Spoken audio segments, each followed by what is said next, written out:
स्वागत है आपका आपके अपने YouTube channel the master Prakash classes में। हम लोग मैथ को बिल्कुल बेसिक के साथ कॉन्सेप्ट और लॉजिक के साथ पढ़ रहे हैं, जिसमें हम लोगों ने अपना पहला चैप्टर स्टार्ट किया है कार्य और समय, यानी वर्क एंड टाइम। हम लोगों ने अपना पहला चैप्टर स्टार्ट किया है। इसमें हम लोगों ने 4 लेक्चर पढ़ चुके हैं। आज हमें 5वां लेक्चर पढ़ना है। जो हमारा 5वां लेक्चर होगा वो किस टॉपिक पर आधारित होगा? वो आपकी मजदूरी पर आधारित जितने भी प्रश्न होते हैं उनको हमारा आज का टॉपिक कवर करेगा। यानी कि सारे मजदूरी वाले जो प्रश्न होते हैं वो आज हम लोग पढ़ेंगे, उसको कैसे सॉल्व करते हैं। तो अब इसमें प्रॉब्लम ये है कि ये जो वीडियो है किस टाइप के लोगों के लिए है। अगर आपने कोई भी ऐसा फॉर्म भर रखा है जिसमें गणित आपका प्रमुख विषय है, चाहे वो दिल्ली पुलिस में जो कांस्टेबल की भर्ती है उसको आपने फॉर्म भर रखा है, या DRDO MTS का फॉर्म भरा है, या SSC CHSL का फॉर्म भरा है, या MTS का फॉर्म भरा है। इसके अलावा अगर उत्तर प्रदेश में आप रहते हैं तो UP TT में भी मैथ आती है, UP सुपर टेट का एग्ज़ाम होता है उसमें भी आपके मैथ आती है। लेखपाल भर्ती में भी मैथ एक महत्वपूर्ण विषय रहेगा। और उत्तर प्रदेश अधीनस्थ सेवा चयन बोर्ड यानी UP SSSC का जो डिपार्टमेंट है उसमें भी अनेक परीक्षाओं में मैथ आती है। उत्तर प्रदेश में दरोगा भर्ती यानी पुलिस भर्ती भी निकलने वाली है, उसके भी आपके परीक्षाएं होने ही वाली हैं। अभी फॉर्म नहीं आया है, फॉर्म निकलने के बाद आपका 3-4 महीने बाद पेपर ही हो जाएगा। और बिहार के अगर स्टूडेंट हैं तो बिहार SSC या बिहार दरोगा में भी मैथ आपका प्रमुख विषय है। तो मैथ आपका अगर प्रमुख विषय है, किसी परीक्षा का आपने फॉर्म भर रखा है, उसका अगर आपको बेसिक समझना है, उसका आपको लॉजिक समझना है, कॉन्सेप्ट समझना है, आपको मैथ बिल्कुल भी नहीं आती है, पहली बार आप मैथ पढ़ रहे हैं, या मैथ आपको बहुत ही कठिन लगती है, मैथ में आप कमज़ोर छात्र हैं, अथवा आपकी ऐसी स्थिति है कि 3 या 4 साल से आप मैथ पढ़ रहे हैं लेकिन मैथ में आपका स्कोर नहीं बढ़ रहा है। तो मैथ में स्कोर न बढ़ने का सीधा कारण है कि मैथ का आपको कॉन्सेप्ट नहीं पता है, आपको बेसिक नहीं पता है, आपने सिर्फ प्रश्नों को रट रखा है। तो रटना नहीं है, समझना है और सीखना है। तो ऐसे सारे स्टूडेंट के लिए ये वीडियो है, तो आप वीडियो को देख सकते हैं। आज हम लोग क्या पढ़ेंगे? मजदूरी पर आधारित प्रश्नों को पढ़ेंगे। तो इसको समझने के लिए थोड़ा सा एक व्यवहारिक जीवन में हमारा एक कॉन्सेप्ट है उसको समझ लेते हैं। जैसे मान लीजिए आपके घर में घर बन रहा है, आपका जो घर बन रहा है वहाँ पर आपने मजदूरों को लगा रखा है। अब कोई मजदूर उसमें कमज़ोर है, कोई मजदूर मजबूत है, लेकिन आपने सबसे रखा है कि मैं 300 रुपया मजदूरी दूंगा। तो दिन भर लोग काम करेंगे, शाम को आप कितना मजदूरी देंगे? सबको आप 300 रुपया मजदूरी दे देंगे, चाहे कोई कम काम कर रहा हो चाहे कोई ज़्यादा काम कर रहा हो। लेकिन मैथ में ऐसा नहीं होता है। पिछले 4 वीडियो में आप इफ़िशियंसी यानी क्षमता को बहुत अच्छी तरीके से पढ़ चुके हैं। तो मैथ में क्या होता है, जिसकी क्षमता ज़्यादा होता है यानी जो ज़्यादा काम करता है उसे ज़्यादा रुपया मिलता है, जो कम काम करता है उसे कम रुपया मिलता है। तो कौन काम ज़्यादा कर रहा है, कौन काम कम कर रहा है, इसको कैसे पता करेंगे? इसको हम लोग इफ़िशियंसी यानी क्षमता से पता करेंगे। जैसे कि मान लेते हैं हमारे 2 मज़दूर हैं, उन दोनों मज़दूरों का जो क्षमता है, इफ़िशियंसी है, उसको मान लेते हैं। तो जो A मज़दूर है उसकी क्षमता 2 है और जो B वाला मज़दूर है उसकी क्षमता 3 है। तो 2 मज़दूर हैं A B, उनकी क्षमता का अनुपात 2:3 है। तो कहने का मतलब A कम काम कर रहा है, कम क्षमता के साथ काम कर रहा है, B ज़्यादा क्षमता के साथ काम कर रहा है, तो रुपया भी B को ज़्यादा मिलेगा और A को कम रुपया मिलेगा। अब मान लेते हैं एक उदाहरण के रूप में यहाँ पर हम लोग मान लेते हैं कि दोनों को कितना रुपया मिलता है? 100 रुपया मिलता है। अब निकालना है, ये दोनों को है, टोटल 100 रुपया मिलता है। अब निकालना है A को कितना रुपया मिलेगा और B को कितना रुपया मिलेगा, ये हमें निकालना है। ठीक है, A को रुपया निकालने के लिए ये दोनों के बीच में अनुपात दिया गया है, क्षमता का अनुपात 2:3 है A और B का। तो A को 2 रुपया मिलता है। अगर दोनों की क्षमता हम लोग जोड़ें तो कितना हो जाएगा? 5। यानी एक्चुअल में इस 100 रुपये को हमें 5 बराबर हिस्सों में बांटना है। तो कैसे करते हैं समझ लीजिए। इससे पहले भी आपको समझाया जा चुका है, उसके जो आपके वीडियो के लेक्चर बने थे, BEO जो खंड शिक्षा अधिकारी का पेपर था उसके लिए जो मैथ के लेक्चर बने थे उसमें आपको बहुत अच्छी तरीके से समझाया गया था कि जो ये ओरिजिनल रुपया होता है इसको हम लोग ऊपर लिखते हैं। इस ओरिजिनल रुपये को कुल कितने भागों में बांटना है? टोटल 3 और 2 और 3 5 भागों में बांटना है, 5 लोगों में बांटना है। तो इस रुपए की ओरिजिनल जो वैल्यू होती है उसका जो अनुपात होता है उसको नीचे लिखते हैं, और जिसका निकाल रहे हैं, किसका निकालना है? A का, तो A का अनुपात से हम लोग गुणा कर देते हैं। क्लियर? तो ये आपका रुपया निकल आता है। A को कितना रुपया मिलेगा? 500, उसको कैंसिल आउट करिए तो 20 बार कैंसिल आउट होगा, 20 का 2 में गुणा कर देंगे, कितना आंसर आ जाएगा? 40 रुपया। तो A को कितना मिलेगा? 40 रुपया मिलेगा।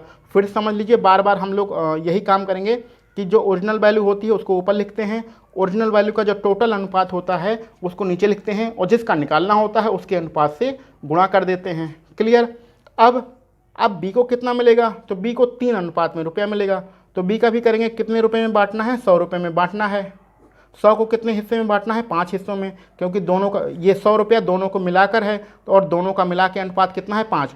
तो 100 रुपया ऊपर वाली जो ओरिजिनल वैल्यू दोनों को मिला के कितना है, 100 रुपया, और दोनों को मिला के अनुपात कितना है, 5। तो इसका जो अनुपात होता है नीचे अगेन क्या लिखेंगे, जो बी का अनुपात है, बी का अनुपात का गुणा करेंगे, तो इसको कैंसिल आउट करेंगे, 20 बार कटेगा, 20 से यहाँ गुणा कर देंगे तो कितना रुपया आएगा, 60 रुपया आपका आंसर आ जाएगा।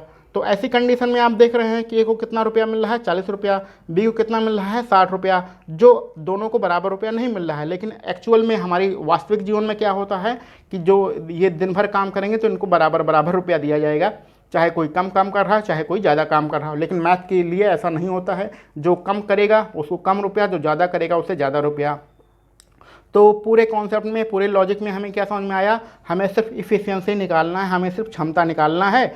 जितना अगर हमें सारे मजदूरों की क्षमता पता चल जाएगा तो उसी अनुपात में जो रुपया होगा उसको हम बांट देंगे। तो हमें सबसे इम्पोर्टेंट क्या निकालना है, मजदूरी पर आधारित प्रश्नों में सबसे इम्पोर्टेंट क्या है, हमारी इफ़िशियंसी, क्षमता है। क्षमता को हम अनुपात में बांट देंगे तो हमारी मजदूरी निकल आएगी। क्लियर, बस इसमें यही बात है और कोई इसमें बहुत बड़ा लॉजिक नहीं है। तो चलिए, हमारे आज के आसान से प्रश्न हैं, इसको जल्दी से ख़त्म कर लेते हैं और बढ़ते हैं अपने पहले प्रश्न पर। अपने कॉन्सेप्ट को समझने के लिए हम लोगों ने जो पहला प्रश्न लिया है, बहुत ही आसान सा प्रश्न लिया है। प्रश्न ये है कि सुमन किसी कार्य को 3 दिन में कर सकती है और सुमिति उसी कार्य को 2 दिन में कर सकती है। दोनों ने एक साथ मिलकर कार्य को पूरा करना है और उन्होंने कुल 150 रुपये मिलते हैं। उसमें सुमन का क्या हिस्सा होगा, सुमन का कितना भाग होगा। तो बहुत ही आसान प्रश्न है, इसको अपने तरीके से करेंगे। जब आप पहली लाइन पढ़ेंगे कि सुमन 3 दिन में और सुमिति 2 दिन में कर सकती है, तो पहली लाइन पढ़ के आपको क्या करना है, आपको पता है पिछले 4 वीडियो में हम लोग यही करते आ रहे हैं। दोनों का एलसीएम लेना है, 3 और 2 का एलसीएम 3 दूनी 6 होगा, यही आपका टोटल वर्क कहलाएगा। इसका इसमें भाग करेंगे तो क्षमता निकल के आएगी, 3 का भाग 6 में करेंगे 2 आएगा, 2 के भाग 6 में करेंगे तो कितना आएगा, 3। तो ऐसी कंडीशन में जो सुमन है उसकी इफ़िशियंसी क्षमता कितनी है, 2, जो सुमिति है उसकी क्षमता कितनी है, 3। अब निकालना किसका है, सुमन का क्या भाग होगा, सुमन का निकालना है। तो सुमन का निकालने के लिए कैसे आपको बताया था, जितना टोटल रुपया होता है उसको ऊपर लिखते हैं। टोटल रुपया कितना है, 150 रुपया आपका टोटल है। इसको कितने भाग में बांटना है, 2 लोगों में बांटना है। तो 2 लोगों की इकट्ठा मिला के क्षमता कितनी है, 2 लोगों की इकट्ठा मिला के क्षमता 3 और 2 5 है। तो 5 भाग में बांटना है और गुणा किसका करते हैं, जिसका निकालना होता है। जिसका निकालना यानी सुमन का निकालना है। तो सुमन का कितना जो भाग है, सुमन का भाग 2 है, तो 2 भाग का हम लोग गुणा करेंगे, 5 भाग से भाग करेंगे, क्योंकि 150 को 5 भाग में बांटना है। तो जितने भाग में बांटना होता है, ये टोटल वैल्यू की ये जो हमारा 150 रुपया टोटल होता है, इसका जो अनुपात होता है वो नीचे लिखते हैं और जो निकालना होता है उसे गुणा करते हैं। चलिए कैंसिल आउट करते हैं। ये आपका 5 3 15 30 बार कैंसिल आउट होगा। इसका मल्टीप्लाई करेंगे तो आपका आंसर कितना आएगा, 30 दूनी 60 रुपया। तो 60 रुपया आपका आंसर हो जाएगा। बहुत ही आसान प्रश्न था, पहला प्रश्न था, इसलिए हम लोगों ने बहुत ही आसान प्रश्न लिया है। चलिए बढ़ते हैं अपने अगले प्रश्न। हमारा इसी कॉन्सेप्ट पर आधारित हमारा अगला प्रश्न है कि प्रश्न में कहा गया है कि ए और बी ने किसी काम को करने के लिए 4500 रुपये में ठेका लिया। ए अकेले उस काम को 8 दिन में और बी अकेले उस काम को 12 दिन में कर सकता है। सी की सहायता से, यानी जब ए बी सी यानी तीनों लोग मिलकर काम करते हैं तो आपका काम 4 दिन में पूरा हो जाता है। तब ठेके की धनराशि में सी का हिस्सा कितना है। तो यहाँ पर आपको ये भी समझना पड़ेगा कि जो काम करते हैं तीनों लोग मिलके काम करते हैं या दोनों लोग मिलके काम करते हैं, तभी हम लोग इस तरह क्षमता को डिवाइड करते हैं। ठीक है, चलिए वो इसमें लॉजिक काम नहीं करेगा, आगे कहीं प्रश्न मिलेगा तो उसको समझाएंगे। पहले जो प्रश्न में कहा गया उसको लिख लेते हैं। ए काम 8 दिन में करता है, बी काम 12 दिन में करता है और सी की सहायता से दोनों लोग मिलके, यानी तीनों लोग, जब सी भी आ जाता है तो तीनों लोग मिलके काम को 4 दिन में करते हैं। इसका हम लोग एलसीएम निकाल लेते हैं। तो 12 दूनी 24, 24 आपका ऐसा ही संख्या होगी जिसमें सही संख्याओं का भाग चले जाएगा, तो 24 आपका एलसीएम हो जाएगा, यानी 24 आपका टोटल वर्क कुल कार्य हो जाएगा। 8 का भाग करते हैं, 8 त्रिक 24, 12 का भाग करते हैं, 12 दूनी 24, 4 का भाग करते हैं, 4 छक 24। ऐसी कंडीशन में ये निकल के क्या आ रहा है, ये निकल के ये आ रहा है, यहाँ पर आपकी ए की क्षमता 3 है, बी की क्षमता 2 दिख रही है, ए बी सी तीनों लोग मिला के क्षमता कितनी है आपकी 6 है। तो यहाँ से आप डायरेक्ट सी की क्षमता लिख सकते हैं, सी की इफिशियंसी कितनी होगी। देख लिए यहाँ पर, देखिए 2 लोग ए और बी को मिलाइए तो कितना आ रहा है, 3 और 2 5, और जब तीनों लोग को मिला दें तो 6 आ रहा है। तो ए बी का अगर हम 5 लिख देंगे तो सी का कितना बचेगा, सी का 1 बचेगा। तो बार बार उसमें ए प्लस बी प्लस सी बराबर 6 माइनस के 3 माइनस के 2 लिखने की कोई ज़रूरत नहीं है। आप थोड़ा सा लॉजिक लगाइए, डायरेक्ट निकालिए, क्योंकि सारी काम डायरेक्ट लिखना है, ज़्यादा लिखना आपको नहीं है। यानी कि अगर रुपया बटेगा, अब यहाँ पर समझना है कि सी को जो तीनों ने मिला के काम किया है तो सी को उसमें कितना हिस्सा मिलेगा। तो ए अनुपाते बी अनुपाते सी, तो ए का अनुपात कितना है क्षमता का 3, बी का अनुपात कितना है 2 और सी का अनुपात कितना है 1। इसी अनुपात में रुपया बटेगा, यानी ए को सबसे ज़्यादा रुपया मिलेगा, बी को उससे कम मिलेगा, सी को उससे कम मिलेगा। तो इसी अनुपात में हमें रुपये को बांटना है। तो टोटल कितना हिस्सा हो जाएगा, टोटल 6 हिस्सा हो जाएगा। तो दोनों का आपने अनुपात यहाँ 6 निकाला भी था कि दोनों का जो है टोटल अनुपात कितना है, या टोटल क्षमता कितनी है 6। अब रुपए की बात करते हैं। टोटल हमारे पास रुपया कितना है 4500। हमें सी का निकालना है, सी की बात ध्यान में रखिएगा, सी का निकालना है। तो इस रुपए को कितने भाग में बांटना है, इस रुपए को 4 लोगों में बांटना है, और 4 नहीं 3 लोग हैं तो 3 लोगों में बांटना है, और तीनों लोगों को मिला के अनुपात कितना है 6। इसको अनुपात भी कह सकते हैं या क्षमता भी कह सकते हैं, जो भी आपको समझ में आए उसको कह सकते हैं। तो 4500 रुपये को बांटना है, 3 लोगों में बांटना है, यानी 3 लोगों का टोटल अनुपात या टोटल क्षमता कितनी है 6। 6 के बराबर पार्ट में बांटना है। गुणा किसका करना होता है, जिसका निकालना होता है। तो किसका निकालना है, सी का आपको निकालना है। तो सी के अनुपात का गुणा कर देंगे या सी की क्षमता का गुणा कर देंगे। इसको सॉल्व कर लीजिए, आपका आंसर आ जाएगा। चलिए सॉल्व करते हैं। 6 का इसमें कैंसिल आउट, 6 से कैंसिल आउट करते हैं। 6 सते 42, 30 बचेगा, 6 पंचे 30 और यह 0। तो आपका 750 रुपये आंसर हो जाएगा। 750 ऑप्शन नंबर सी आपका सही हो जाएगा। तो इस प्रकार के प्रश्नों को हम लोग बहुत ही बेसिक तरीके से का ये प्रश्न है सॉल्व करते हैं, बशर्ते आप ध्यान रखिएगा कि पहले सबकी इफ़िशियंसी निकाल लेंगे। इफ़िशियंसी में जो रेशियो होगा उसी रेशियो में हम लोग रुपए को डिवाइड करते हैं। तो इफ़िशियंसी हम लोग कह सकते हैं या रेशियो कह सकते हैं, कुछ भी कहिए, आपका आंसर आ जाएगा। चलिए आगे बढ़ते हैं। हमारा जो अगला प्रश्न है वो थोड़ा कॉन्सेप्ट से हटकर प्रश्न है। इसमें लिखा गया है कि ए बी सी तीनों लोग मिलकर अगर काम करते हैं तो 1800 रुपया मिलता है। किसी काम को पूरा करते हैं तो 1800 रुपया आपको मिलता है। ए ने 6 दिन तक काम किया, उसके बाद काम छोड़ के चला गया। फिर बी आएगा, वो 4 दिन तक काम करेगा, काम छोड़ के चला जाएगा। उसके बाद सी आएगा, वो 9 दिन तक काम करेगा और काम खत्म हो जाएगा। यदि उनकी दैनिक मजदूरी 5, 6 और 4 यानी ए की 5 और बी की 6 और सी की 4 के अनुपात में हो तो ए को कितनी धनराशि मिली थी, आपको ये निकालना है। अब यहाँ पर कॉन्सेप्ट पर फिर से ध्यान दीजिए कि आपके ये लगातार काम नहीं कर रहे हैं, एक साथ मिलकर भी काम नहीं कर रहे हैं। तो जो आप अनुपात में बांटते थे उस प्रकार हम लोग नहीं कर सकते हैं। आप यहाँ पर 6 दिन, 4 दिन और 9 दिन निकालिए, फिर उसको अनुपात में बनाइए, वही आपके अनुपात जो होंगे क्षमता कहलाएगी। उस हिसाब से नहीं कर सकते हैं क्योंकि ये लोग मिलकर काम नहीं कर रहे हैं। अगर मिलकर नहीं काम कर रहे हैं, अलग अलग काम कर रहे हैं, तो इनका हमें अलग अलग निकालना पड़ेगा। कैसे, ध्यान से देखिए, थोड़ा अलग टाइप का प्रश्न है। ए 6 दिन तक काम करता है, ए के 6 दिन लिख लेते हैं। बी कितने दिन करेगा, बी 4 दिन तक करता है तो 4 लिख लेते हैं। और सी का कितना दिया है, सी का आपका 9 दिया है तो 9 दिन लिख लेते हैं। तो दिन के आगे ए बी सी आपने पहले से लिख लिया था। ए के 6 दिन हो गया, बी के 4 दिन हो गया और सी के 9 दिन हो गया। अब उनकी दैनिक मजदूरी मान लीजिए 5, 6 और 4 के अनुपात में है। ऐसा मान लेते हैं कि ए को एक दिन में 5 रुपया मिलता है, बी को एक दिन में 6 रुपया मिलता है, सी को एक दिन में 4 रुपया मिलता है। तो अगर ए को एक दिन में 5 रुपया मिलता है, बी को एक दिन में 6 रुपया मिलता है और सी को एक दिन में 4 रुपया मिलता है, तो ए ने तो 6 दिन तक काम किया था ना, एक दिन में 5 रुपया मिलेगा। एक दिन में 5 रुपया मिल रहा है और 6 दिन तक काम किया तो कुल कितना रुपया मिला, 30 रुपया मिला। ये 6 बी को एक दिन में 6 रुपया मिलता है, उसने 4 दिन तक काम किया तो कितना मिला, 24 रुपया मिला। सी को एक दिन में 4 रुपया मिलता है, उसने 9 दिन तक काम किया, कितना रुपया मिला, 36 रुपया मिला। लेकिन ये ओरिजिनल वैल्यू नहीं है, आपके अनुपात में वैल्यू है, इसलिए हमने रेशियो यानी अनुपात में लिखा है। इसको कैंसिल आउट करिए, इसको 5 से आप कैंसिल आउट कर दीजिए। 5 नहीं, ये 6 से कैंसिल आउट होगा तो 6 पंचे 30, 6 चौक 24 और 6 छके 36। ये आपका ए बी और सी का अनुपात आ जाएगा। अब इस अनुपात में हम लोग रुपए को बांटेंगे। ठीक है, कितने रुपए को बांटना है, फिर से पढ़ लीजिए प्रश्न में, 1800 रुपये को बांटना है। कितने लोगों में बांटना है? 3 लोगों में बांटना है। तीनों लोगों का हिस्सा कितना है? 6 4 10 और 5 15। तो तीनों लोगों का हिस्सा 15 है, यानी 1800 को 15 पार्ट में बांटेंगे। निकालना किसका है? निकालना है ए को कितना रुपया मिलेगा, यानी ए का निकालना है। तो ए का निकालना है तो ए के अनुपात पे गुणा करेंगे। किसका गुणा करेंगे?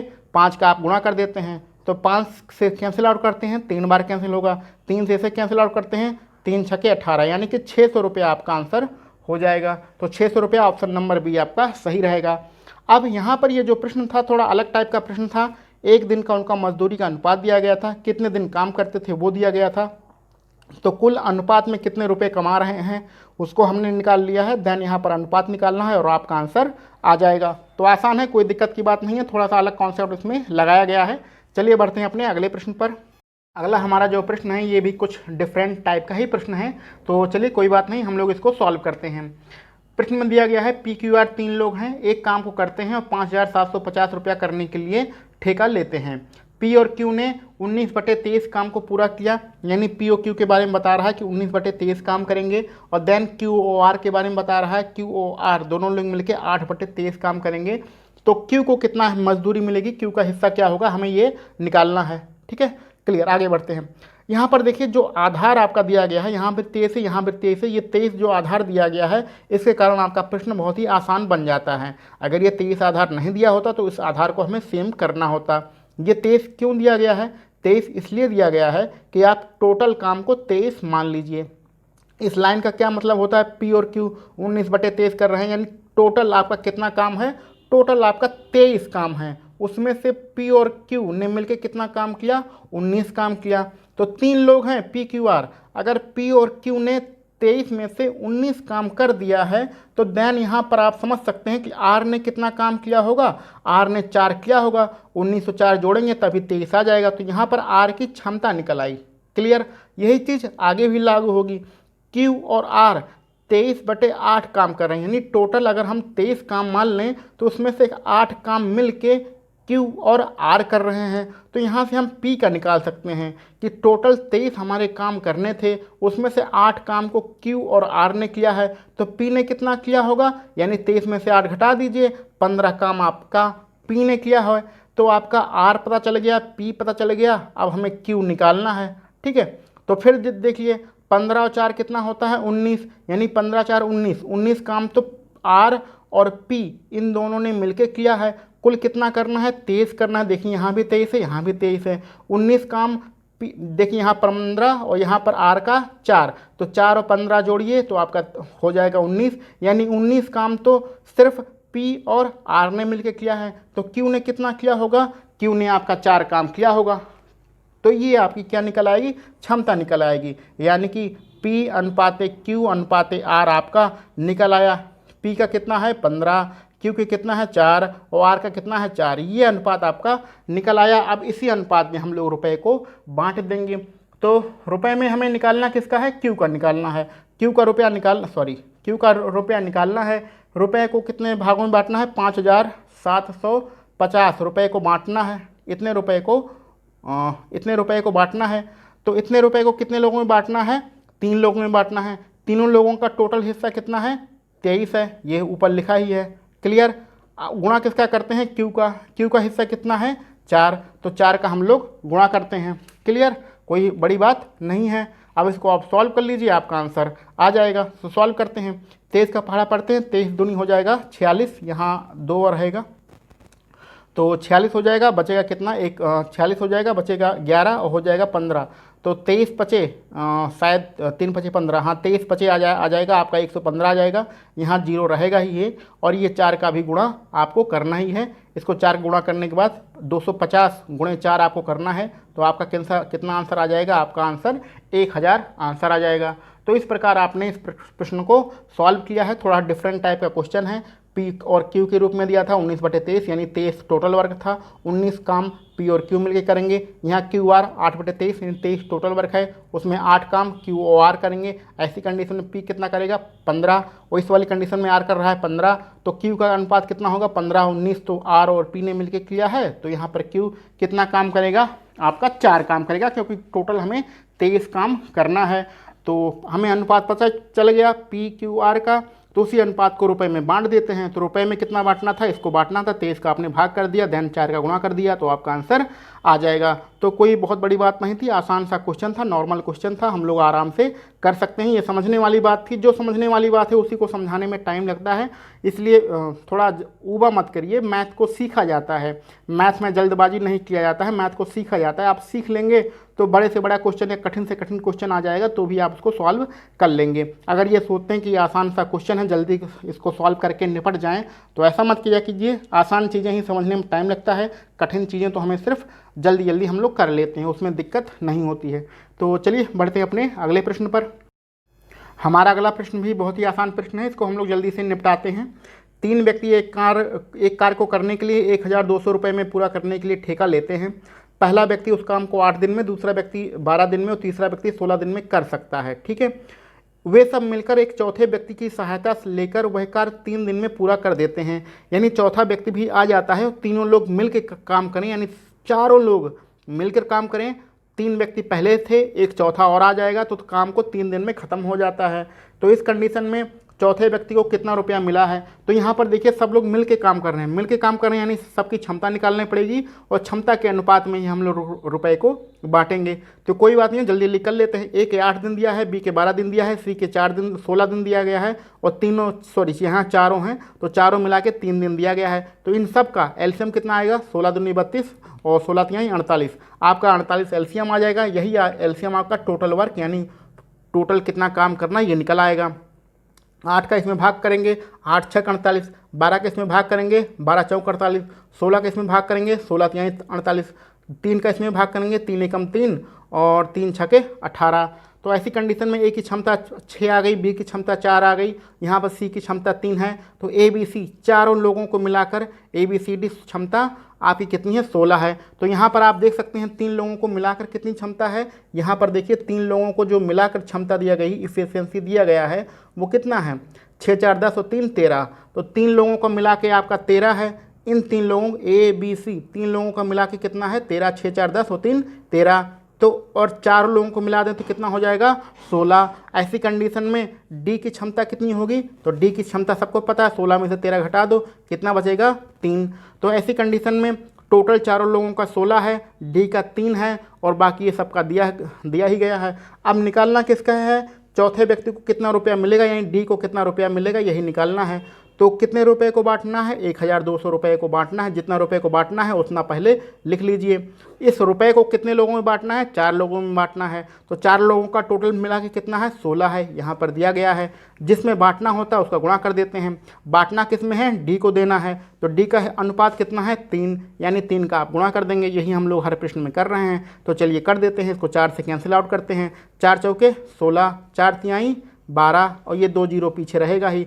4 से फिर इसको कैंसिल आउट करते हैं, 4 सते 28, 2 बचेगा, हो जाएगा 20, 4 पंचे 20 और यहाँ 3 का आपका ये 3 बचा ही है गुणा करने के लिए। चलिए इसका मल्टीप्लाई कर देते हैं और आंसर आ जाएगा, यहीं आगे ही कर देते हैं मल्टीप्लाई। 3 पचे 15 के 5 रहेगा, हासिल आएगा 1 और 3 सते 21 और 1 22, यानी आपका आंसर कितना होगा, 225 रुपया। 225 रुपया आपका आंसर हो जाएगा। तो बहुत ही आसान प्रश्न था, आसान तरीके से कर लिया। अगर आपने 4 वीडियो देख लिए हैं, हम लोगों ने पिछले जो 4 वीडियो पढ़े हैं, 4 लेक्चर पढ़े हैं, उसको अगर आपने देखा है तो इस तरह के प्रश्न बहुत ही आपके लिए आसान हैं। ये करना आपके लिए बहुत ही आसान है। अब तक आपने पिछले 4 लेक्चर नहीं देखे हैं तो उसको जाकर एक बार देख लीजिएगा। यहाँ पर थोड़ा रात का भी समय है, इसलिए तो कुछ कीड़े मकोड़े आ जाते हैं, तो उसको इग्नोर कर दीजिएगा, क्योंकि बल्ब जल रहा है तो वहाँ पर कीड़े मकोड़े आते रहते हैं। चलिए बढ़ते हैं अपने अगले प्रश्न पर। हमारा जो अगला प्रश्न है वो भी एक नॉर्मल सा प्रश्न है, इसको हम लोग जल्दी से कर लेते हैं। एक पुरुष और एक लड़के ने मिलकर 5 दिन तक काम किया। तो एक पुरुष है, एक लड़का है, दोनों ने मिलकर 5 दिन तक काम कर रहे हैं और उन्हें 800 रुपया मिल रहा है। पुरुष लड़के की अपेक्षा तिगुना कार्य कुशल है। तो यानी पुरुष को हम लोग मेल लिख देते हैं और लड़के को बॉय लिख देते हैं। तो जो मेल ये क्षमता की बात कर रहा है, तो क्षमता के में क्या कह रहा है कि जो पुरुष है वो लड़के की अपेक्षा 3 गुना अधिक कार्य कुशल है। तो लड़के की क्षमता अगर हम लोग 1 मान लें तो जो मेल होगा उसकी क्षमता कितनी हो जाएगी, 3। तो इन दोनों की क्षमता में क्या अनुपात है, 3:1 का अनुपात है। तो रुपया भी इसी अनुपात में बटेगा। अब आगे बढ़ते हैं। लड़के की दैनिक मजदूरी क्या होगी। तो लड़के यानी बॉय के बारे में पूछा जा रहा है, लेकिन यहाँ पर फिर देखिए प्रश्न में आपको कन्फ्यूज करने के लिए एक एक शब्द लिख देगा, उसी एक एक शब्द से आप प्रश्न में कन्फ्यूज होते रहेंगे, आपका आंसर गलत आता रहेगा। यहाँ पर लड़के को टोटल कितना रुपया मिला ये नहीं पूछा जा रहा है, लड़के की दैनिक यानी एक दिन में कितना रुपया मिला ये पूछा जा रहा है। तो फिर से आप रुपए पे आइए, कुल कितना रुपया हमें मिलेगा, 800 रुपया मिलेगा जो कि आपके प्रश्न में दिया गया है। लेकिन कितने दिन तक काम करने पर, 5 दिन तक काम करेंगे तो 800 रुपया मिलेगा। तो अगर हम 5 का भाग कर दें तो एक दिन में कितना रुपया मिलेगा हमें पता चल जाएगा, यानी दैनिक मजदूरी दोनों को मिलाकर निकल आएगी। तो चलिए 5 दिन तक काम करेंगे 800 रुपया मिलेगा, तो 5 का भाग कर देंगे तो एक दिन में कितना रुपया मिलेगा हम लोग निकाल लेते हैं। 5 का 5 हो जाएगा और यहाँ पर 3 बचेगा, हो जाएगा 30, 5 छक्के 30, यानी 160 रुपया मिलेगा हमें एक दिन में। तो एक दिन में लड़के को और पुरुष को दोनों को मिलाकर कितना रुपया मिलेगा, 160 रुपया। तो अब आपको 160 रुपया को बांटना है, ये आपकी दैनिक मजदूरी है। ये किस में बांटना है, एक दिन में लड़का भी काम करता है और पुरुष भी काम करता है। लड़के की क्षमता 3 है और जो मेल है पुरुष है उसकी क्षमता आपकी लड़के की क्षमता 1 है और मेल की क्षमता 3 है। जल्दबाजी में कुछ बोलने में गलतियां हो जाती हैं, लिखो कुछ और मुंह से निकलता है कुछ। तो दोनों को मिला के क्षमता कितनी है, 4 है। तो 160 रुपये को आप 4 भाग में बांटेंगे, लेकिन निकालना किसका है, बॉय का निकालना है। तो यानी किसकी क्षमता के साथ गुणा करेंगे, बॉय की क्षमता जो 1 है उसके साथ गुणा कर देंगे। तो उसका भाग कर देंगे, 4 चौके 16, यानी कि 40 रुपया आपका आंसर हो जाएगा। 40 रुपया ऑप्शन नंबर कौन सा आ रहा है, ऑप्शन नंबर डी आपका सही रहेगा। तो इस प्रकार हम लोग इस प्रश्न को सॉल्व करेंगे। पहले आप एक दिन की मजदूरी निकालेंगे, एक दिन की मजदूरी 160 रुपये आएगा। देन 160 रुपये को आप 3:1 के अनुपात में बांटेंगे। क्लियर। यहाँ पर आप ऐसे भी कर सकते हैं कि पहले आप इसको 800 रुपये को 3:1 के अनुपात में बांट लीजिए इस 8 रुपये को, फिर 5 का भाग करके एक दिन की मजदूरी निकालिए, तो वो भी तरीका कर सकते हैं। अथवा हम लोग पहले से ही 5 का भाग करके एक दिन की मजदूरी निकाल लेते हैं और फिर एक दिन की मजदूरी को हम लोग 3:1 के अनुपात में बांट देते हैं। तो आसान प्रश्न ना, कोई बड़ी दिक्कत की बात नहीं है। आगे बढ़ते हैं हम लोग। हमारा जो 23 नंबर का प्रश्न है ये कुछ अलग टाइप का प्रश्न है, इसको हम लोग कर लेते हैं। लिखा गया है प्रश्न में, एक व्यक्ति ने एक सेवक को इस शर्त पर रखा कि वह 1 वर्ष की सेवा के पश्चात उसे 90 रुपया और एक पगड़ी देगा। कितना देगा, 90 रुपया देगा, ठीक है। और क्या देगा, एक पगड़ी देगा। पगड़ी का मतलब होता है कुछ एक मुफ्त धनराशि को ही हम लोग पगड़ी कहते हैं। जैसे कोई किराए उराए पे दुकान ले जाती है तो पगड़ी दी जाती है, तो एक मुफ्त जो धनराशि होती है उसको पगड़ी कहते हैं। तो पगड़ी तो यहाँ लिख नहीं सकते हैं, तो पगड़ी कितना होगा उसको हम लोग मान लेते हैं X रुपया, ठीक है। तो एक मजदूर जब साल भर काम करेगा तो उसे क्या मिलेगा, 90 रुपया तो मिलेगा ही और X रुपया और मिलेगा। पगड़ी की कीमत को हमने मान लिया है X रुपया, ठीक है। तो X का मतलब पगड़ी से ही समझ लीजिए, इतना रुपया मिलेगा 1 साल तक काम करने पर। सेवक ने केवल 9 महीने तक काम किया और उसे पगड़ी और 65 रुपये प्राप्त हुए, तो पगड़ी की कीमत क्या थी। तो पगड़ी को हमने ऑलरेडी X मान लिया, यानी X का मान हमें निकालना है।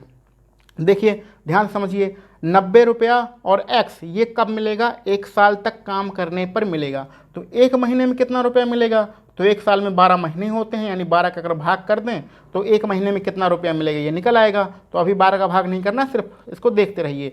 तो इतना तो हमें 1 साल में मिल रहा था, हमने 12 का भाग कर दिया, यानी 1 महीने में इतना रुपया हमें टोटल इतना रुपया मिलेगा। लेकिन हमने 1 महीने तक काम थोड़ी किया है, हमने काम कितना किया है, 9 महीने तक काम किया है। तो ये हमें 9 महीने तक जो काम किया है इतना रुपया हमें मिलेगा। अब आगे बात ये बढ़ रही है कि इतना तो हमें, फिर से समझ लीजिए, ये पूरे साल भर का था, 12 का भाग किया, ये पूरी वैल्यू 1 महीने की निकल आई। काम किया हमने 9 महीने, तो 9 का गुणा कर देंगे तो 9 महीने में कितना रुपया मिलेगा ये टोटल निकल के आया है। 9 महीने में कितना रुपया मिलेगा ये टोटल यहाँ पर निकल के आ गया है। लेकिन प्रश्न में कहा जा रहा है कि जो 9 महीने काम करेगा तो आपका 65 रुपया और प्लस के पगड़ी यानी X रुपया मिलेगा। तो यानी कि ये वाली वैल्यू जो हमने निकाली है 9 महीने में जितना रुपया मिलेगा वो 65 रुपये और प्लस X रुपये के बराबर होगा, क्योंकि 9 महीने बाद उसे इतना ही मिलता है। इन दोनों समीकरणों को आप बराबर कर लीजिए, आपका X का मान आ जाएगा। X यानी पगड़ी का मान आपको निकालना है, कोई बड़ी दिक्कत की बात नहीं है। चलिए सॉल्व करते हैं। 3 से कैंसिल आउट करते हैं, 3 चौके 12 और 3 त्रिक्का 9, बाकी तो कुछ कटेगा नहीं। तो अब देखिए अगर आप नहीं समझ पा रहे हैं तो 3 का यहाँ गुणा करना है और 4 का तिर्यक गुणा करेंगे तो 4 इसके पास आएगा। जो कि हमने नीचे लिख दिया है तो थोड़ा समझने में दिक्कत है, ये यहाँ लिखा रहेगा तो 4 यहाँ नीचे रहेगा। 4 का तिर्यक गुणा करेंगे तो इसके पास जाएगा और 3 का तिर्यक गुणा करेंगे तो यहाँ पर करेंगे। तो 3 गुणा करते हैं तो 9 तक 27 यानी कि 270 रुपया हो गया, प्लस के 3x बराबर 4 का तिर्यक गुणा इसमें करते हैं। 4 पंचे 20 के 0, हासिल आएगा 2 और 4 छक 24 और 24 2 हो जाएगा 26 यानी 260 और प्लस के 4x। 3x इधर जाएगा, 4x में से घटेगा तो हो जाएगा सिर्फ x बचेगा। 260 इधर जाएगा, 270 में से घटेगा तो कितना बचेगा, सिर्फ 10 रुपया बचेगा। तो पगड़ी की कीमत निकालना था, पगड़ी को हमने क्या माना था, x रुपया, तो x की कीमत कितना आ जाएगा, 10 रुपया, यानी पगड़ी की कीमत कितनी है, 10 रुपया आपकी पगड़ी की कीमत है। ऑप्शन नंबर सी आपका सही रहेगा। तो आसान सा प्रश्न था, थोड़ा सा व्यवहारिक प्रश्न था, घुमा फिरा के दिया गया था, इसको हम लोग इस तरीके से कर सकते हैं। आपके ये प्रश्न बहुत सारी बुकों में दिया गया है, ठीक है। तो चलिए आगे बढ़ते हैं। हमारा जो अगला प्रश्न है वो थोड़ा सा कठिन प्रश्न है और ये बड़ा भी प्रश्न है, तो लेकिन फिर भी कोई बात नहीं, हम लोग अपने ही तरीके से करेंगे। कोई भी कैसे भी प्रश्न आ जाए, जो हमने कॉन्सेप्ट पढ़ा है अगर उस कॉन्सेप्ट से करेंगे तो हमें वो प्रश्न सॉल्व हो जाएगा, उसमें कोई दिक्कत नहीं आएगी। चलिए प्रश्न को पढ़ लेते हैं। STU 3 लोग हैं, किसी काम को 40, 48 और 60 दिन में पूरा कर सकते हैं और कार्य को पूरा करने के लिए उन्होंने 10,800 रुपये मिलते हैं। तो अब आगे नहीं पढ़ना है, पहले आप इसको सॉल्व कर लीजिए। क्लियर। S 40 दिन में, T 48 दिन में और U 60 दिन में कर लेता है। इसका हम लोग LCM निकालते हैं। तो सबसे बड़ी संख्या 60 है, 60 का पहाड़ा पढ़ेंगे, 60 यानी 6 का पहाड़ा पढ़ना है और 6 दूनी 12 120 और 24 240। हाँ, इसका 240 LCM आएगा, तो LCM आप लोग निकाल सकते हैं। यही हमारा टोटल वर्क होगा, यानी कुल हमें इतना काम करना है। तो 40 का इसमें भाग करेंगे, 2 से कट जाएगा, 6 आपका 6 आएगा और 48, 8 पंचे 40 और 4 पंचे 20 यानी कि 5 बार जाएगा और 6 चौक 24 ये आपका 4 बार जाएगा। तो थोड़ा रात का समय है, थोड़ा कीड़े मकोड़े भी उड़ते रहते हैं, इस पर आप ध्यान मत दीजिए। तो यहाँ पर आपकी क्षमता पता चल गई। S की क्षमता 6 है, T की क्षमता 5 है और U की क्षमता 4 है। अब आप आगे बढ़िए। आगे आपको पढ़ना क्या है, उन्होंने कार्य को एक साथ प्रारंभ किया। T कार्य पूरा होने के 2 दिन पहले, U कार्य पूरा होने के 5 दिन पहले कार्य को छोड़कर चले जाते हैं। S ने शेष कार्य अकेले पूरा किया है, तो S को कुल कितना हिस्सा मिलेगा, कुल कितना रुपया मिलेगा, हमें यही निकालना है। ध्यान दीजिए, आपका S का, T का, U का सबका अनुपात आ गया है, यानी सबकी क्षमता आ। यहाँ पर हमें इस चीज़ को समझना बहुत ही आवश्यक है कि यहाँ पर हमारी S की क्षमता 6 आ रही है, T की क्षमता 5 है और U की क्षमता 4 है। लेकिन हमें इस क्षमता के अनुपात में प्रश्न को सॉल्व नहीं करना है। इस क्षमता के अनुपात में हमें जो हमारे पास रुपया है 10,800 रुपया, इसे नहीं बांटना है, क्योंकि इन तीनों लोगों ने मिलकर काम को ख़त्म नहीं किया बल्कि अलग अलग दिन में काम किया है। तो किसने कितना काम किया है उस हिसाब से हम लोग उस हिसाब से हम लोग जो हमारा रुपया है 10,800 रुपया उसको बांटेंगे, यानी क्षमता और दिन का दोनों का मल्टीप्लाई करके रुपये को बांटेंगे। तो ये एक अच्छा सा सवाल है, बड़ा सवाल है, ध्यान से सिर्फ समझते जाइए।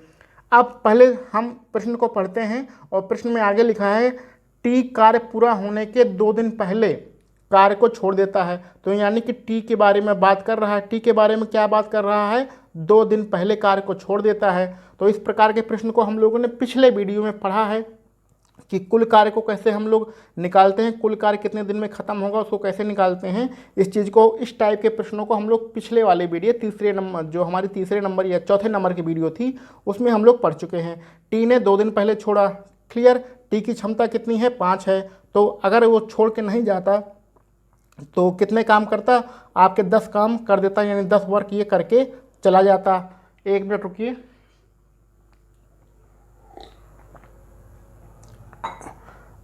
हाँ, आगे बढ़ते हैं। 10 वर्क करके चला जाता। आगे हमारे यू के बारे में कहा गया है।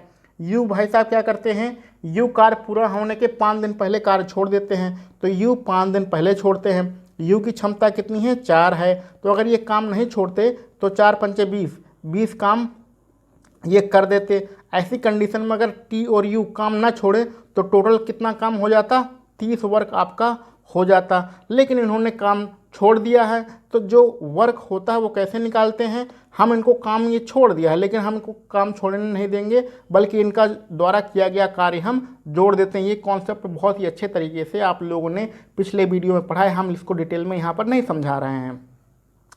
तो वर्क कैसे निकालते हैं, जो आपका टोटल वर्क होता है, टोटल वर्क 40 होता है, ये जो पहले काम छोड़ के जाते हैं इसको इसमें जोड़ देते हैं, कुल मिला के 270 आपका वर्क निकल के आएगा। यानी कि आपको काम 270 करना है, 240 काम नहीं करना है। क्लियर। अब 270 काम करेगा कौन, एस प्लस टी और प्लस यू, ये तीनों मिलके करेंगे, क्योंकि ये आपको बताया जा चुका है कि काम खत्म होने के पहले छोड़ के जाते हैं तो एस टी यू में से कोई भी घटाते नहीं हैं, इनको भी हम लोग इंक्लूड कर लेते हैं, इनके द्वारा किए गए कार्य को हम लोग जोड़ देते हैं। तो अब हमें 240 नहीं 270 काम करना है। ये कॉन्सेप्ट पिछले वीडियो में बताया जा चुका है, इसलिए हम लोग इस पर ज़्यादा समय खर्च नहीं करेंगे, जल्दी से बढ़ेंगे। कितना काम करना है, 270 काम करना है। कितनी क्षमता के साथ करना है, तीनों की क्षमता जोड़ दीजिए, 6 4 10 और 5 15, 15 की क्षमता के साथ करना है। तुरंत आप भाग कर दीजिए, आपके दिन निकल आएंगे। तो 15 का भाग करते हैं, 15 कम 15 बचेगा 12, 15 8 120, यानी 18 दिन में पूरा काम खत्म होगा।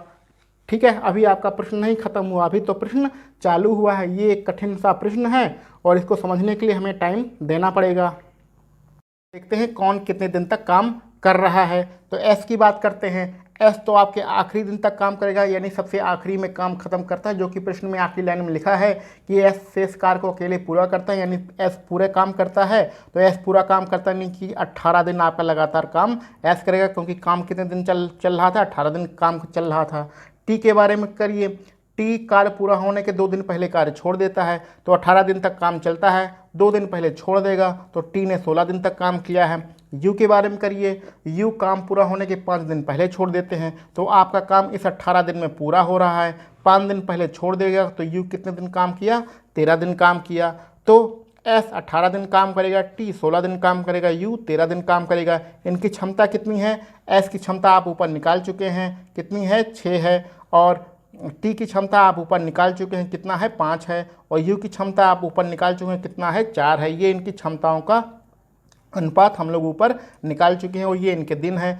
तो एस के बारे में क्या होगा, एस 18 दिन काम करेगा, 6 की क्षमता के साथ काम करेगा, तो कुल कितना काम करेगा यहाँ से निकाल लेंगे, दोनों को मल्टीप्लाई करके। क्लियर। टी के बारे में क्या होगा, टी 16 दिन तक काम कर रहा है और एक दिन में 5 काम करता है, तो कुल कितना काम करेगा यहाँ से निकाल लेंगे मल्टीप्लाई करके। यू 13 दिन तक काम करता है और एक दिन 4 वर्क करता है, तो यानी 4 की क्षमता के साथ काम करता है, कुल कितना काम करेगा हम यहाँ से निकाल लेंगे। अब यहाँ पर आपको मल्टीप्लाई करना है और इनके जो एक्चुअल अनुपात होगा वो आपको निकालना है, तो मल्टीप्लाई करना है। तो चलिए यहीं पर कर देते हैं, उसमें कैंसिल आउट भी करना है। 18 और 6 का मल्टीप्लाई करना है। अभी इसको मल्टीप्लाई मत करिए, सीधे गुणा के रूप फॉर्मेट में लिख दीजिए। 16 और 5 का करना है तो 16 गुणे 5 लिख दीजिए। अनुपात 13 और 4 का करना है तो 13 गुणे 4 लिख दीजिए। यहीं पर हम इसको सॉल्व कर लेते हैं। तो 4 से कैंसिल आउट करते हैं। 4 से ये केस क्योंकि ये अनुपात में है, जो वाली चीज़ें हमारी कॉमन होंगी उसको हम लोग कैंसिल कर सकते हैं। तो 4 और ये 4 चौके 16, 4 बार कट गया। 4 से तो यहाँ कट नहीं रहा है, यानी 4 गुणे 4 को हम लोग 4 को हम लोग क्या लिख देते हैं, 2 गुणे 2। तो 2 से इस 18 को काट दो 9 बार, 2 से इसे काट दो तो आपका 3 बार। तो और कुछ कटेगा, और कुछ नहीं कट रहा है। तो यहाँ 9 है, यहाँ 3 है, ये हो जाएगा 27। क्लियर। यहाँ 4 है, यहाँ 5 है, ये हो जाएगा 20, और यहाँ पर सिर्फ 13 बचा है। तो आपका एस टी यू का अनुपात 27 20 13 निकल के आया है। तो ये जो आपका अनुपात निकल के आया है 27 20 13, इससे हम लोग प्रश्न को सॉल्व करेंगे। क्लियर। जो आपका ऊपर वाला अनुपात था 6 5 4, इससे आपको प्रश्न नहीं सॉल्व करना था। अब आपका ये 27 20 13 अनुपात निकल के आया है, तो यहाँ से आप प्रश्न को सॉल्व करेंगे। ये आपका ओरिजिनल अनुपात होगा। कौन कितने दिन काम कर रहा है, उनकी क्या क्षमता है, मल्टीप्लाई करके हम लोग अनुपात को निकालते हैं। अगर ऐसा हम क्यों कर रहे हैं, ऐसा इसलिए कर रहे हैं क्योंकि ये लोग मिलकर काम नहीं कर रहे हैं। अगर मिलकर काम कर रहे होते तो 6 5 और 4 ही हमारा अनुपात हो जाता, लेकिन मिलकर नहीं काम कर रहे हैं, अलग अलग दिन काम कर रहे हैं।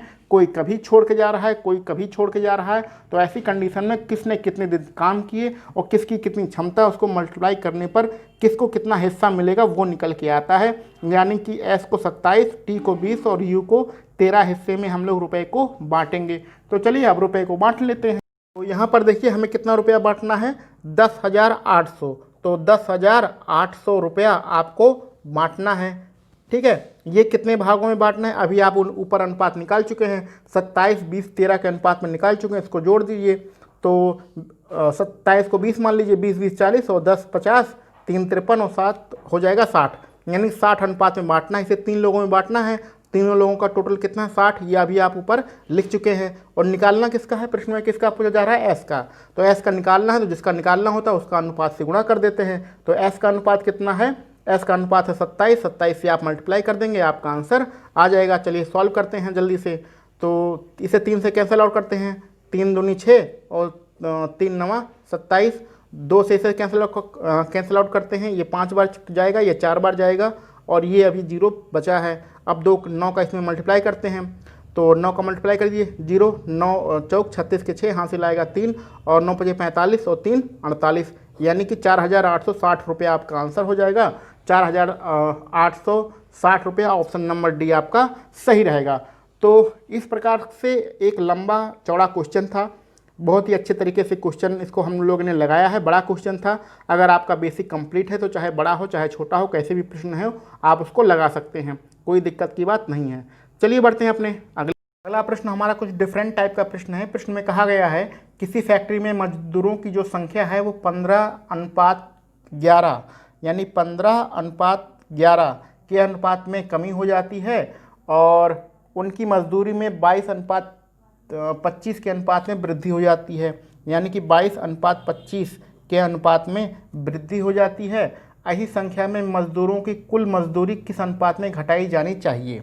तो ये अलग टाइप का प्रश्न है। इसमें क्या लिखा है, ये जो 15 और 11 ये दिया गया है, ये आपकी संख्या दिया गया है, ठीक है, और ये जो आपका दिया गया है ये मजदूर यानी कितना रुपया उन्हें मिलता है उसका अनुपात दिया गया है। तो हमें ये निकालना है कि मजदूरों को कुल मजदूरी किस अनुपात में घटाई जानी चाहिए, यानी कि उनकी मजदूरी किस अनुपात में घटेगी। तो प्रश्न का मतलब ये है कि अगर किसी फैक्ट्री में 15 मजदूर थे तो 15 मजदूरों की संख्या घटाकर 11 कर दीजिए, यानी 15 अगर पहले थे तो उसको 11 कर दीजिए। मजदूरों की संख्या में कमी करना है, तो जो और उन्हें जो रुपया मिलता है यानी जो मजदूरी मिलती है उसको अगर 22 रुपया पहले मिल रहा था तो अब उनका रुपया बढ़ा दीजिए, कितना रुपया कर दीजिए, 25 रुपया कर दीजिए। ऐसी कंडीशन में हम लोगों ने किस अनुपात में मजदूरी घटाई है वो निकालना है। तो ये कुछ डिफरेंट टाइप का प्रश्न है, आपके जितने भी किताबों आप पढ़ते हैं बेसिक के लिए उस सब में ये प्रश्न दिया गया है। तो ऐसे प्रश्न करने के लिए कुछ नहीं करना है, आपने अभी जो पिछला वाला तरीका लगाया था उसी को यहाँ पर फॉलो कर दीजिए। तरीका क्या था कि जो मजदूरों की संख्या पहले 15 थी, बाद में कितनी हो गई 11, मजदूरी कितनी थी पहले 22 थी, बाद में कितनी हो गई 25, इन्हीं दोनों को आपस में मल्टीप्लाई कर दीजिए, आपको पता चल जाएगा किस अनुपात में रुपया निकालना है। यानी 15 और 22 का मल्टीप्लाई करना है तो 15 गुणे 22 हो गया, अनुपात 11 गुणे 25 हो गया। क्लियर, सिर्फ यही करना है। तो पहले हमारे पास इतनी मजदूरी थी, अब हमारे पास इतनी मजदूरी है, कमी हो रही है या वृद्धि हो रही है अभी आपको पता चल जाएगा। तो करिए, 11 से 2 बार काटिए, 11 दूनी 22, क्योंकि अनुपात में हम लोग कैंसिल आउट कर सकते हैं। 5 से कैंसिल करते हैं, 5 के 15 और 5 हम 25। अब यहाँ गुणा करते हैं, ये 3 दूनी 6 हो गया और ये 5 एकम 5 हो, यहाँ तो 5 ही बचा है। तो 6:5 के अनुपात में कमी हो रही है, यानी कि अगर पहले मजदूरी 6 रुपया थी तो अब मजदूरी उनकी 5 रुपया हो जाएगी। तो इस प्रकार से जो मजदूरी है किस अनुपात में घटाई गई है, यानी मजदूरों की संख्या में कमी करने के बाद भी मजदूरी उनकी टोटल मजदूरी कम ही हो रही है, तो 6:5 के अनुपात में कम हो रहा है। ये आपका ऑप्शन नंबर पहला ही ऑप्शन आपका सही रहेगा। तो एक अलग टाइप का प्रश्न था, कोई इसमें दिक्कत की बात नहीं है। पहले अनुपात का दूसरे अनुपात का मल्टीप्लाई कर देंगे और इन्हीं के दोनों के बीच में जो अनुपात होगा वही हमारा आंसर हो जाएगा। थोड़ा सा डिफरेंट प्रश्न था लेकिन इसमें कोई भी दिक्कत की बात नहीं है। तो चलिए बढ़ते हैं अपने अगले प्रश्न पर। हमारा अगला प्रश्न है, अमर किसी कार्य के 1/4 भाग को 3 दिन में, शंकर उसी कार्य के 1/6 भाग को 4 दिन में पूरा करता है। यदि दोनों मिलकर कार्य को करें और 1,800 रुपया उन्हें कुल मजदूरी मिले या मेहनताना मिले तो अमर को कितनी राशि मिली होगी। तो बहुत ही आसान क्वेश्चन है। इस तरह के क्वेश्चन आप जो हम लोग वर्क एंड टाइम पढ़ रहे हैं उसके दूसरे या तीसरे चैप्टर में आप लोगों ने बहुत ही बढ़िया तरीके से पढ़ चुका है, किस प्रकार हम लोग अमर का इफ़िशियंसी निकालेंगे, किस प्रकार शंकर की इफ़िशियंसी निकालेंगे। तो इस प्रकार के प्रश्न आप पढ़ चुके हैं, इसलिए इसको हम लोग सॉल्व नहीं करेंगे। ये आपका प्रश्न जो है इसको आप होमवर्क समझिए, ठीक है। इसको क्या समझना है, इसको होमवर्क समझना है।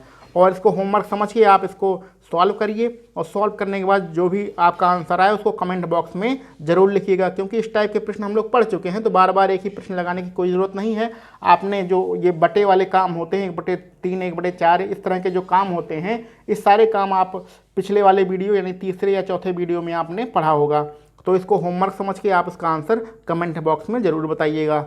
तो आज हमारे पास मजदूरी वाले बस इतने ही प्रश्न थे। आपका कॉन्सेप्ट खत्म हो चुका है मजदूरी में, लेकिन अभी प्रश्न खत्म नहीं हुए हैं। हम लोग ढेर सारे प्रश्न लेंगे जब प्रैक्टिस लगाएंगे। अभी तो हम लोग सिर्फ कॉन्सेप्ट समझ रहे हैं, बेसिक से क्वेश्चन को समझ रहे हैं। ये बहुत हम लोग, अगर आपको वीडियो अच्छी लग रही हो तो इसको लाइक भी कर दीजिए, इसको शेयर कर दीजिएगा अपने दोस्तों में, और अभी तक आपने चैनल को सब्सक्राइब नहीं किया है तो प्लीज़ चैनल को सब्सक्राइब भी कर लीजिएगा। चलिए मिलते हैं हम लोग अपने नेक्स्ट टारगेट के साथ, कुछ नए कॉन्सेप्ट के साथ, कुछ नए टॉपिक लेकर अपने अगले वीडियो में। तब तक के लिए धन्यवाद।